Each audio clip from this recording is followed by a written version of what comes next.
આજે મેં મરીવાળા ગાંઠિયા બનાવેલા છે, જે ખાવામાં એકદમ સોફ્ટ અને ક્રિસ્પી બનેલા છે. તેની રેસીપી આજે તમારી સાથે હું શેર કરીશ. તો તે બનાવવા માટે મેં અહીંયા એક બાઉલ બેસન ચાળીને લીધેલું છે. તેમાં સ્વાદ અનુસાર મીઠું, 1 ચમચી મરી પાવડર, 2 થી 3 ચમચી જેટલું તેલ ઉમેરી લોટમાં બરોબર મિલાવી લઈશું.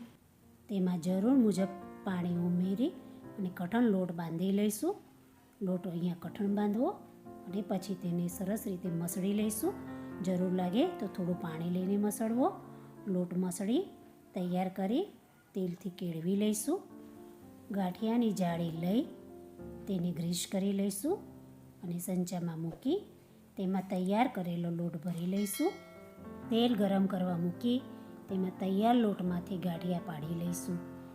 ગાંઠિયા પાડી ઉપર થોડું તેલ રેડતા જઈ અને ગાંઠિયાને તળાવવા દઈશું. એક સાઈડે ગાંઠિયા તળાય ત્યારે તેને પલટાવી લઈશું અને બીજી સાઈડે પણ સરસ તળી લઈશું.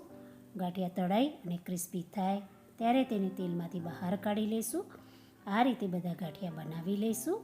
તો તૈયાર છે મરીવાળા ગાંઠિયા, જેને આપણે 10 થી 15 દિવસ માટે સ્ટોર કરી શકીએ છીએ અને ઉપયોગમાં લઈ શકીએ છીએ.